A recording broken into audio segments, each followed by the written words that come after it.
Unusually capable. In the spring of 1940, at the end of a busy school day, Catherine was surprised to find the president of her former college waiting outside her classroom. He said he had a special opportunity for her. Because no graduate programs were offered at any black colleges in the state, the all-white West Virginia University could be forced to admit African Americans to their graduate programs in order to comply with a Supreme Court order. If a state didn't operate a separate graduate school for black students, it would be required to integrate its existing graduate schools. Since there were no graduate programs for black students in the entire state of West Virginia, the law said that the white school had to open its doors to blacks. The governor of West Virginia didn't want to fight the law. Instead, he planned to integrate the state's public graduate schools. He asked for the names of 3 unusually capable West Virginia State College graduates who might be willing to desegregate the university. Catherine was asked to be one of the 3.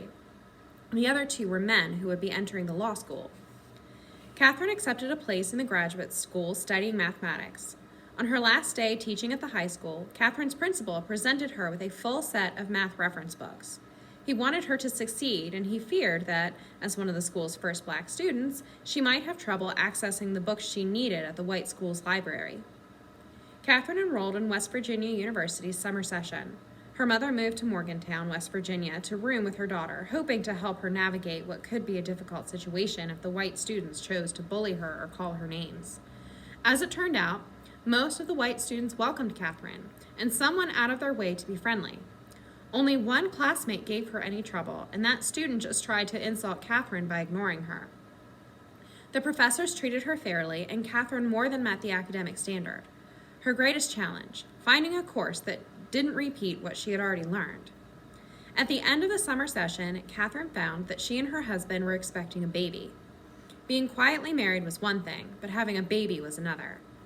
Catherine and her husband announced the news to her family, who were overjoyed, although they realized that she was going to have to leave school.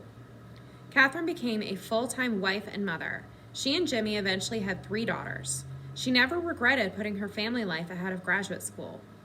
In 1944, Catherine took a teaching job at the local black high school to help support her family. She remained at that job until she learned about the opportunity at Langley in 1952.